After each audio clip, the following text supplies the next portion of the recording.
Hello everyone, welcome to my YouTube channel holistic facts. आज हम बात करेंगे मिस्ट्री ऑफ फ्लाइट IC 814 जो कि प्लेन हाईजैक हुआ था। ये पहला और आखिरी प्लेन हाईजैकिंग इंडिया का था। जी हाँ, सही सुना आपने। इसके बाद से ना कोई इंडिया में प्लेन आज तक हाईजैक हुआ है, ना किसी ने कोई कोशिश की है। तो आइए देखते हैं क्या हुआ था उस दिन। इंडियन एयरलाइंस की फ्लाइट IC 814 काठमांडू से टेक ऑफ करती है। ये फ्लाइट दिल्ली जा रही है और काठमांडू से दिल्ली तक का सफ़र 2 घंटे तक का सफ़र होता है। लेकिन इस फ्लाइट में बैठे लोगों को ये कोई अनजान थे कि इस फ्लाइट की देरी बहुत होने वाली है। दिल्ली इनके लिए दूर होने वाला है, इस बात से ये अनजान थे। इस प्लेन को 5 लोगों के द्वारा हाईजैक कर लिया जाता है।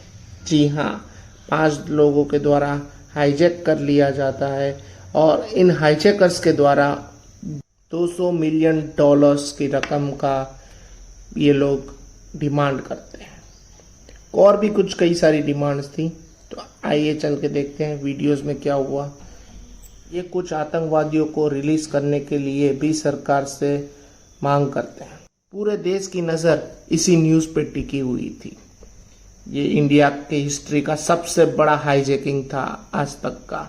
इसके पहले ना कोई हाईजैकिंग हुआ था। इस प्लेन को काठमांडू से टेक ऑफ किया जाता है। इसके पायलट थे देवी शरण। न्यू दिल्ली की तरफ जाता हुआ ये प्लेन, किसी को एहसास नहीं था क्या होने वाला था। पैसेंजर्स को खाना दिया जा रहा था, लेकिन अचानक से फ्लाइट में हरकत होने लगती है आतंकवादियों की ओर से और कॉकपिट में जाके प्लेन में गन पॉइंट पे रखा जाता है कैप्टन को। टेररिस्ट देवी शरण से कहते हैं कि इस प्लेन को लाहौर की तरफ बढ़ाया जाए। ये प्लेन को पाकिस्तान ले जाना चाहते थे। लाहौर के ATC वाले इस प्लेन को लैंड नहीं होने देना चाहते थे अपने वहाँ पे। देवी शरण के ऊपर टेररिस्ट के द्वारा बहुत प्रेशर बनाया जा रहा था, इसलिए देवी शरण वापस से लाहौर ATC को रिक्वेस्ट करते हैं कि इस प्लेन को लाहौर में लैंड करने दिया जाए, लेकिन लाहौर उसे डिनाई किया जा रहा था। हमारी दिल्ली ATC को यह खबर पता चलती है 4:40 पर और हमारे प्रधानमंत्री अटल बिहारी वाजपेयी को 5:40 पर 1 घंटा देरी से पता चलता है। दिल्ली ATC लाहौर ATC से रिक्वेस्ट करती है कि प्लेन को लाहौर में लैंड करने दिया जाए इमरजेंसी सिचुएशन में, क्योंकि प्लेन में फ्यूल बहुत ही कम था। फ्यूल कम होने की वजह से प्लेन को ज़्यादा देर तक फ्लाई नहीं करने दिया जा सकता था। इसलिए देवी शरण वापस से रिक्वेस्ट करते हैं कि प्लेन को लैंड करने दिया जाए लाहौर में। इसी बीच इंडियन हाई कमीशन जो पाकिस्तान में था, उसने भी पाकिस्तान को रिक्वेस्ट किया कि प्लेन को लाहौर में लैंड करने दिया जाए, लेकिन वहाँ की अथॉरिटी ने साफ डिनाई कर दिया इस चीज़ से। और इसी बीच कैप्टन देवी शरण हाईजैकर्स को बताते हैं कि हम यहाँ वेट नहीं कर सकते, हमारा फ्यूल बहुत ही ख़त्म होते जा रहा है। हाईजैकर्स मान जाते हैं इस बात को और प्लेन को अमृतसर लैंड होने के लिए मनाया जाता है। हाईजैकर्स कहते हैं कि रिफ्यूलिंग के लिए जल्द से जल्द प्रबंध किया जाए। 6:44 पर फ्लाइट को अमृतसर लैंडिंग के लिए तैयार किया जाता है। इसी बीच 7:01 पर शाम को प्लेन अमृतसर पर लैंड होता है और तुरंत फ्यूल डलवाने के लिए रिक्वेस्ट किया जाता है।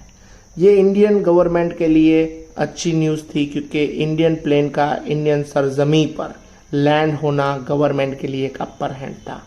डायरेक्टर जनरल ऑफ पुलिस जो पंजाब के थे, उनको 1 घंटे पहले ही ये न्यूज़ पता चलती है। टेररिस्ट रिक्वेस्ट करते हैं हम आपसे बात नहीं करेंगे, हम सिर्फ दिल्ली ATC से बात करेंगे, लेकिन रिफ्यूलिंग का प्रोसेस जल्द से जल्द किया जाता है। देवी शरण रिक्वेस्ट करते हैं कि जल्द से जल्द इसको रिफ्यूलिंग किया जाए, वरना ये मार देंगे। बार बार समझाने पर उन्हें नहीं माना गया और उन्होंने एक पैसेंजर्स को चाकू मार दिया और उसकी मौत हो जाती है। तभी इंडियन गवर्नमेंट द्वारा क्राइसिस मैनेजमेंट ग्रुप बनाया जाता है, जिनका पर्पस होता है फ्लाइट को फ्यूलिंग से ज़्यादा डिले करना, ताकि उनको कोई आइडिया मिल जाए और वो हाईजैकर्स पे अटैक कर सके और इसी बीच वो अपना कुछ काम निकाल सके। लेकिन क्राइसिस मैनेजमेंट ग्रुप को एक आइडिया आता है। वो कहते हैं क्यों ना हम पंजाब पुलिस के 3 जवान को फ्यूल टैंक में बिठाकर उनको प्लेन के पास पहुंचाए ताकि वो प्लेन के टायर पंचर कर दें। लेकिन एटीसी प्लान करती है कि क्यों ना हम फ्यूल टैंकर को प्लेन के सामने खड़ा कर दे ताकि उसकी वजह से वो टेक ऑफ ही ना कर सके। फ्यूल टैंकर को धीरे धीरे आगे बढ़ाया जाता है, प्लेन के सामने पहुंचाया जाता है, लेकिन ड्राइवर काफ़ी तेज़ जा रहा होता है तो ऑफिशियल्स उसे कहते हैं कि स्लो डाउन।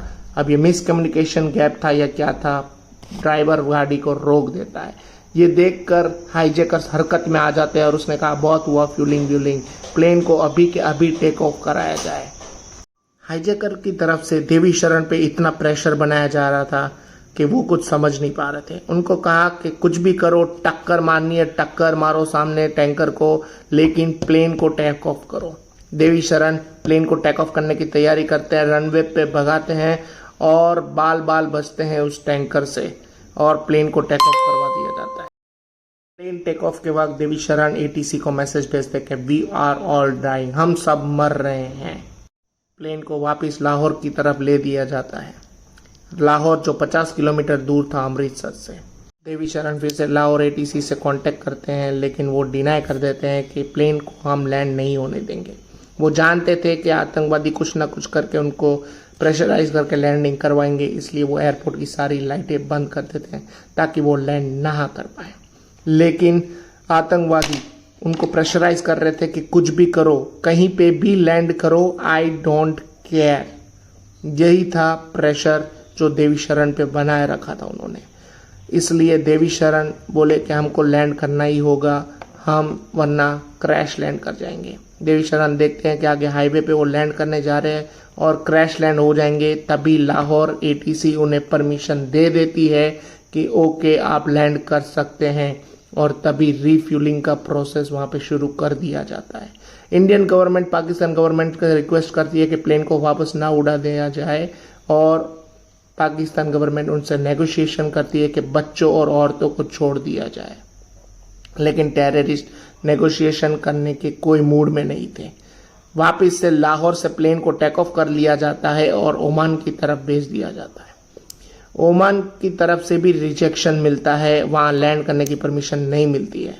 इसलिए वो फाइनली डिसाइड करते हैं कि हम दुबई अल मिनाद एयर बेस पर अपना प्लेन को लैंडिंग करेंगे, और वहाँ पे लैंड कर दिया जाता है प्लेन को।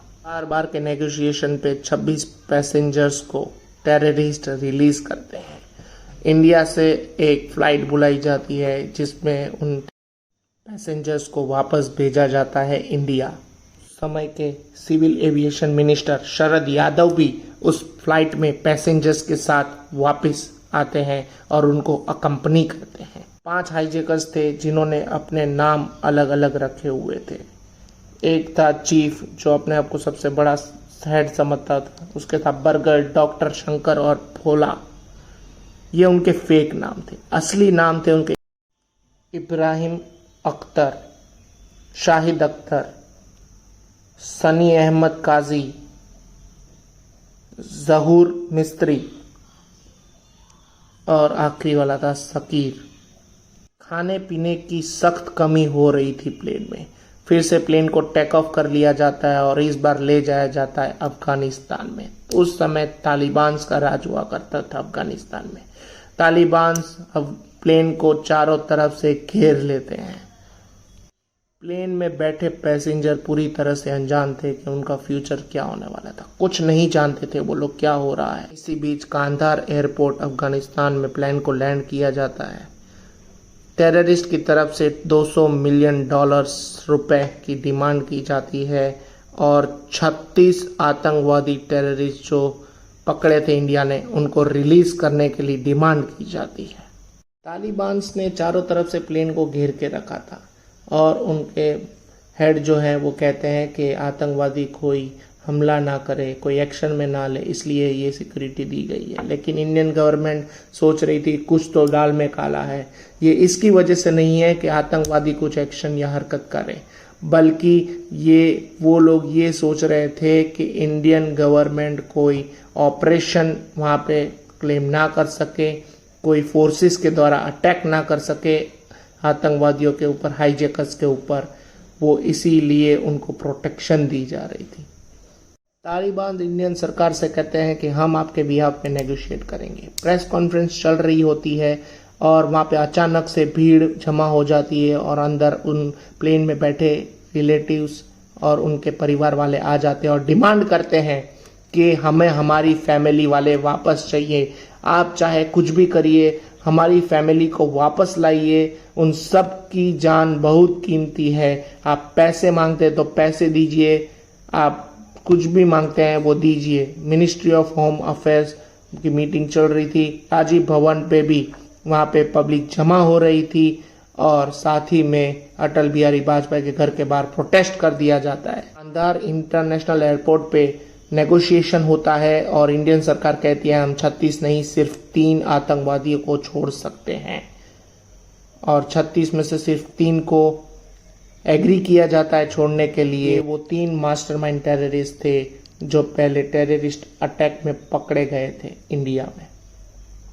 और भी कई दिन तक नेगोशिएशन चलती रहती है, लेकिन फाइनली उन 3 को रिहा कर दिया जाता है। उसके बाद उन 3 आतंकवादियों को और जो प्रिजनर्स थे उनको लेके तालिबान बॉर्डर की ओर लेके निकल जाते हैं। इससे तो ये क्लियर हो चुका था कि पाकिस्तान इस गंदे घिनौने गेम में उनका हाथ था। यही हमारे अडवाणी जी भी कहना चाहते थे कि पाकिस्तान कंफर्म हो चुका था कि is neck deep in this dirty game of hijacking. Plane को वापस से टेक ऑफ कर दिया जाता है कांधार इंटरनेशनल एयरपोर्ट से और दिल्ली एयरपोर्ट पर लैंडिंग करवाया जाता है। सोचिए क्या बीती होगी उन मासूमों पर, उन पैसेंजर्स पर, बच्चे बूढ़ों पर, औरतों पर, जो वो 8-10 दिन से उस हाईजैकिंग प्लान में बैठे थे। ना उन्हें बाहर की दुनिया की खबर थी। उन्होंने अपने रिलेटिव से मिले, उनकी खुशी का ठिकाना ही कुछ और था। सांस में सांस आई होगी उनके।